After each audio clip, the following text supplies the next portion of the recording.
writing Teen Wolf, the pilot, I was inspired by the great kind of movies that did fantastic makeup effects, but also gave you a lot of thriller, a lot of horror, a lot of scares, but combined with a good sense of humor as well. My job as a director was to create something that was dark, cinematic, surprising in the way it was shot, the way it's edited, and the effects. Part of our idea in doing makeup effects and not just full CGI was to have a much more human werewolf.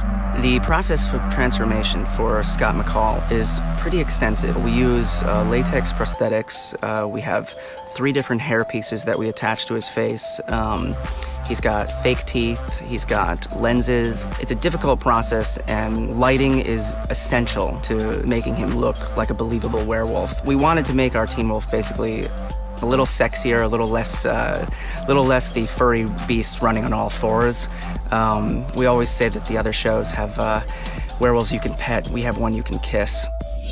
In coming up with the werewolf mythology, we wanted to pay homage to all the great traditions like Silver Bullets and Full Moon, but we also wanted to take our liberties as well. We do get 2 types of werewolf, actually. There's the one that's bitten, who's a human who's made into a werewolf, and then there's Derek Hale, who is the human who's born into it. So one werewolf has a bit more control than the other. If you're bitten, the idea is that you're cursed and that you're more monstrous. So Scott McCall has a lot less power over it.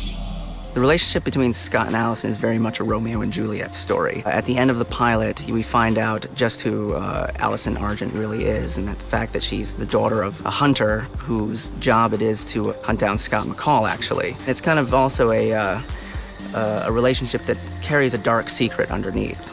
And it's the fear of Allison finding out about Scott's secret that drives a lot of the conflict and drama of the show. I think the themes generally are the kinds of things that you run into as teenagers. It's love lost, love won, it's first love, first kiss, all these kinds of things that define our adolescent life.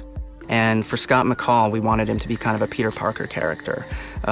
He's innocent, but it's a coming-of-age story as well. He's going to struggle with his humanity. He's going to struggle with becoming a man. It's the kind of story that I think a lot of people can relate to.